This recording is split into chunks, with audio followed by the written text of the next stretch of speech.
Hello to all. In the previous class, we discussed about the important long question, that is pole and pistil interaction. Today, we are going to discuss about the artificial hybridization. So, this artificial hybridization is most help in crop improvement because here we have to produce desired hybrid plant that is superior, that is very superior variety than this parent. And this is the act in which breeding with one variety of this means it breed with the another variety of this plant, means it prefer the cross pollination. तो इसमें please remember that the hybridization process is done with the help of cross pollinating agent that may be naturally or that may be artificially. तो artificially we can do inside this lab also. तो lab में भी artificial hybridization किया जा सकता है. तो artificial hybridization is done in both plants and animal, दोनों में किया जाता है. What is the aim of artificial hybridization? To produce the desired variety of this plant, to produce improved variety of this plant. That's why for this we have to means we require the desired pollen grain for this pollination and a stigma that protected from the contamination from this unwanted pollen. और इसमें दो technique होते हैं, first one emasculation, then next one bagging. Okay, emasculation and then bagging occurs.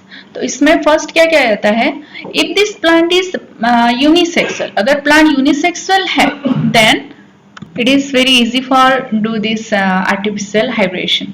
But if this plant is bisexual, अगर इसमें अगर plant bisexual है, suppose here is this plant is the bisexual, ये bisexual plant है, तो इसमें ये जो मेल पार्ट है, if ये require this pollen grain, अगर हमें ये pollen grain की जरूरत है तो इसमें सेल पोलिनेशन ही होगा. But in case of artificial hybridisation what happen here, इसमें हमें आर्टिफिशियली क्रॉस पोलिनेशन कराना पड़ेगा. So that we require the female part of this plant and we require male part of this plant. तो इसमें से ये बाइसेक्सुअल प्लांट है, so we don't require this male part. Male plant और male part की हमें जरूरत नहीं है. So that we have to remove this male part. तो ये मेल पार्ट को हम रिमूव कर देते हैं उसमें. And this removal of this male part, okay, is this process is known as emasculation. इसको emasculation कहा जाता है.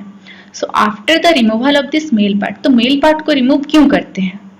Because if this male part will present in this bisexual part, so there will be chance of self pollination.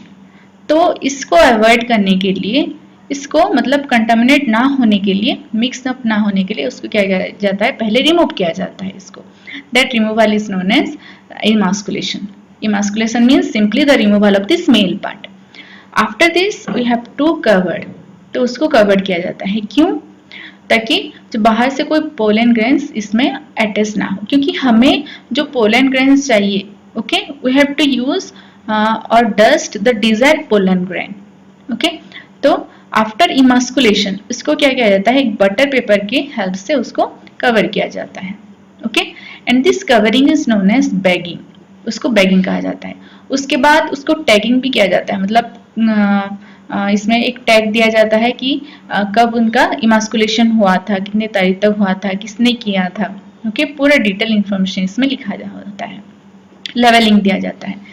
Next after means the time period is over, इसमें जो male part है उसको cut करके उसमें इसके ऊपर डस्ट किया जाता है. ठीक है, उसके ऊपर डस्ट किया जाता है. एंड आफ्टर दैट इसको फिर अगेन कवर किया जाता है, means again bagging is occurs. इसमें फिर बैगिंग किया जाता है up to the formation of this zygote और formation of this seed. This process is known as artificial hybridization. So if this female parent, ये जो फीमेल पेरेंट है, if it is unisexual, इसमें अगर मेल पार्ट नहीं होगा, then here emasculation is not required. इसमें male part को remove करने की जरूरत ही नहीं है. only bagging, here the bagging should be done. तो पोलिनेशन होने के बाद उसको डिजायर पोलिनेशन को डस्ट पोलेंस को डस्ट करने के बाद उसको और एक बार बटर पेपर से उसको बैगिंग किया जाता है, that is known as rebagged. So in this topic we discussed about the artificial hybridization, how we produce the new improved variety of this plant by artificial cross pollination.